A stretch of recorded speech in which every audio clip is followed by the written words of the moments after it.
লাইফটা খুবই short and unpredictable. যে বেস্ট মোমেন্টসগুলো আমরা আমাদের ছোটোবেলা থেকে ফ্যামিলির সাথে কাটাই, বড় হলে বন্ধুদের সাথে কাটাই এবং বিয়ের পর বা সম্পর্কে গেলে নিজের পার্টনারের সাথে কাটাই, সেই ছোটো ছোটো মুহূর্তগুলো অনেক দাম।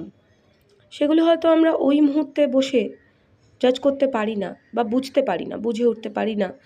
যখন লাইফে একটা টাইম পেরিয়ে যায় অ্যাট দ্য এজ অফ 40-50, তখন গিয়ে আমরা বুঝতে পারি যে ওই ছোটো ছোটো মুহূর্তগুলোর কত দাম ছিল। মনে হয় না যে আর একবার যদি ছুঁয়ে দেখা যেত ওই সময়টাকে, আর একবার যদি গিয়ে দেখা যেত ওই সময়টাতে, হয়তো অন্যরকম কিছু করতে পারতাম, হয়তো আরও ভালো কিছু হতে পারতো, কিন্তু নয়। আসল কথাটা হলো সবটাই ডেস্টিনি যা চায় সেটাই হবে। আর তাই পুরনো জিনিস নিয়ে আফসোস না করে এই মুহূর্তে যা হচ্ছে সেটাকে এনজয় করাই আমার মনে হয় ভালো। এই মুহূর্তে বাঁচি, যেহেতু আমি বললাম লাইফটা খুবই আনপ্রেডিক্টেবল। কে কতদিন আছি কেউ জানি না, বন্ধুবান্ধবরা কতদিন আছে কেউ জানি না।